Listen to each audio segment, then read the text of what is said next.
কিরে বন্ধু, তুই এখন চা বিক্রি করিস? ভাবছিলাম স্কুল শেষ করে তুই বড় লোক হবি, বড় বড় চাকরি করবি, আর তুই নাকি এখন চা বিক্রি করিস।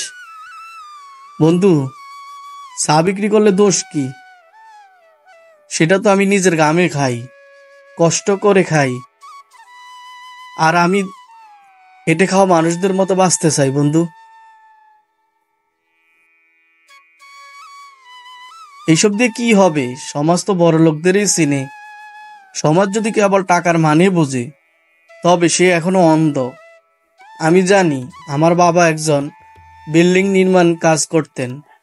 তিনি না থাকলে তোর বাবার বিল্ডিং দাঁড়াতো না। তুই তো দেখি বক্তা হয়ে গেছিস। না রে ভাই, আমি শুধু বলতে চাই, কাজ যদি ছোট হতো তাহলে দেশের মাটি চাষ করার কেউ থাকতো না, আর তখন তোদের ফ্ল্যাটেও খাবার পড়তো না। তুই ঠিকই বলেছিস। আজ আমি, সেটা আমার নয়, বাবার উপহার। আর তুই যা করছিস সেটা তোর নিজের গড়া। সম্মান আসলেই ওখানেই। সম্মান টাকা দিয়ে মাপা যায় না, সেটা গড়ে ওঠে মাটির কাছ থেকে, ঘামের ওপর দাঁড়িয়ে। ঠিক আছে বন্ধু, দে তোর কাছ থেকে একটা চা খাই, একটা চা বানিয়ে দে।